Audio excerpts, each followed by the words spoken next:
Magandang umaga sa ating lahat. Napanood ko yung pag-atras o pagbago ng 18 Marines. Ito, pakinggan ninyo. Ang kanila po salaysay na naghatid sila ng maletang pera kina Ko, Pangulong Bongbong Marcos at dating House Speaker Martin Romualdez. Saksi, si Marie Zumali, exclusive. Noong February 2026, lumabas sa publiko ang 18 mga lalaking nagpakilalang dating security ni dating Congressman Zaldi Ko, ang ilan sa kanila mga dating Marines. Sa kanilang affidavit, sinabi nilang naghatid umano sila ng maletang pera kina dating Speaker Martin Romualdez, kay Ko, at maging kay Pangulong Bongbong Marcos. Apat sa kanila humarap sa akin kanina.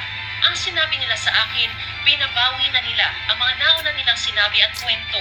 Gusto lang po namin mag-recant na po ma'am at para binabawi na po namin yung mga unang salaysay namin.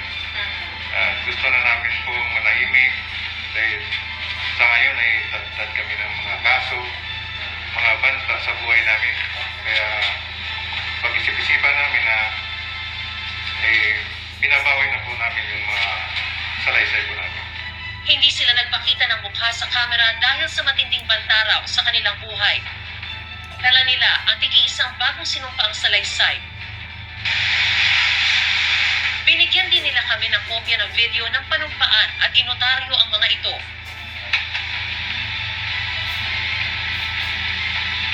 Bakit niyo gustong bawiin? Hindi po totoo yung mga ibang sinabi na po namin. Binabawi po namin lahat yung mga salaysay na nagatid namin at hindi totoo po yung sinasabi namin sa unang sinumpang salaysay. Okay. Sa salaysay namin to sa unang salaysay. Okay. Okay. Ako bilang isang sundalo, bilang isang dating CSDF or CAPCO at dating enlisted personnel at naging officer, maaring maunawaan ko yung mga naging decision ng apat na Marines. Dahil maaari na naiwanan sila, napabayaan sila. Kasi ang problema kasi dito, yung security nila nga talaga.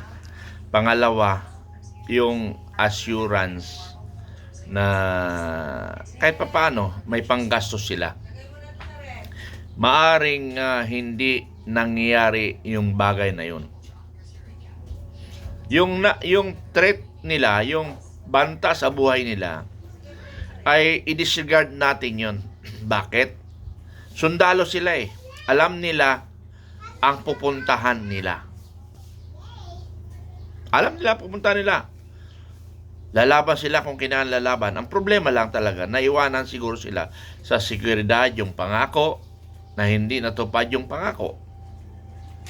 Doon ko nakikita yon, mga kababayan ko. Sa pag-withdraw nila, bilang isang sundalo, maaaring hindi ko sila masisi. Pero, ito na lang ang tanong ko sa mga kapwa ko sundalo, dating sundalo. Yung dignidad natin nababago. Bakit ganun tayo? Nababago ang ating pinangakuan, ang ating sinumpaan bilang isang Pilipino. Once we decide, dapat you think how many times before you decide. Katulad ko, binabangga ko ang corruption sa APM-GMC. Alam ko ang kalalagyan ko. Ang daming pressure sa akin. Yung pananakot, hindi ko nararamdaman. Kasi hahamunin ko sila lahat sa pananakot. Kasi ang nananakot lang at nagtartraidor, duwag yun. Tumatago sa dilim. Umarap kayo kung talagang matapang kayo. Tulad ko, umarap ako sa publiko na maraming banta sa akin, hinaharap ko yan. But I'm ready to die for the cause for a better Philippines. Ayaw ko na ako'y manghina, mamatay ng dahil sa pagtanda. Gusto ko habang ako ay magandang pananaw ko at magandang pangatawan ko, gagampanan ko bilang isang sundalo na aking sinumpaan. Hindi ko natatalikuran yan. Even though I'm retired, sabi nga nila, sir, retired ka na, magpahinga ka na. Huwag ka na makialam dyan. Hindi kaya ng konsensya ko yun. Hindi ko kaya ng konsensya ko yun. Na habang ako ay nabubuhay at nakikita ko ang nangyari sa ating bansa, hindi ako mapakali. Basta tandaan ninyo, ang akin dito, corruption and communism ang aking linyada ng pag-iisip ko. Walang corruption, walang communism. That is simply the answer how to solve the insurgency in the Philippines. Problema nga lang, ang korupsyon ay nasa loob ng gobyerno. Alam naman sibilyan, di ba? Lahat ng ahensya ng gobyerno magnanakaw, even though the military and uniform personnel may corruption. Kaya nga, sabi ko nga sa akin, sa mga how many vlogs ko, before I will fight for corruption in national government, I will do first in my previous duty as serviceman. Dito muna sa aking organisasyon. Wala akong pakialam dyan sa MOA nyo. Pero may pakialam ako sa mga dapat mapupunta sa mga veterano, sa mga pensyonado. Tandaan nyo mga kaibigan, handang akong mamatay para sa bayan at para sa aking kapwa ko pensyonado. Kayo mga pensioner, kung nananahimik kayo, ang hiling ko lang sa inyo, kung hindi nyo kayang suportahan ako, manahimik kayo. At I will challenge yung mga nag-react sa akin na budol,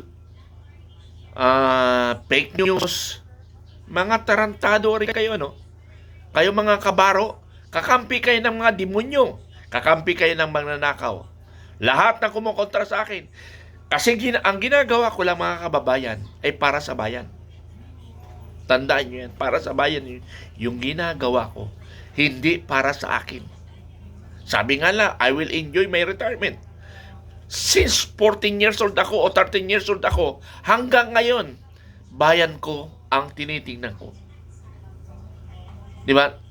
Alam nyo yun, 13 years old ako ay undergo basic military training. And 14 years old napalaban ako ng 3 araw at 3 gabi. 400 rebels versus we are only 17.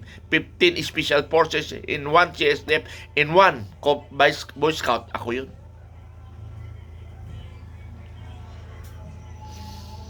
Resulta ng laban, according to intelligence report, 150 ang mga sugatan, 75 ang mga namatay sa kalaban namin. Sa amin, isa lang ang may tama sa amin. Yung body ko pa.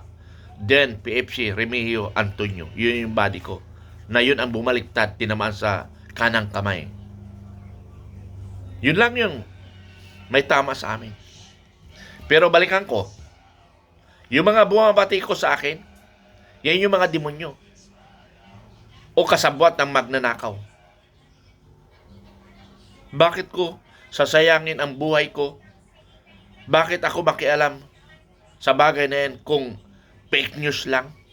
Mga gago kayo. Hindi ako tarantado magsalita ng walang katotohanan kasi prinsipyo ko yan. Ayaw kong ibalik sa akin yung bagay na yan. Panindigan ko yan. Marines, the 18 brave Marines, pagsabihan yung kasamahan nyo. Kung ano ang pinanindigan nyo, you still fight for the good. Fight for the right. Huwag kayong sumuko, huwag kayong matras. Sayang yung matawag kayong Marines. Kaya kapwa Marines, o what I mean, yung mga kapwa ka-Marines niya, mag-usap-usap kayo.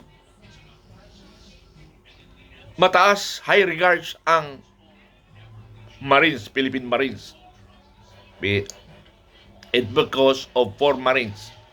Medyo, aywan ko, bahala na kayo. Fight for the right for a better Philippines.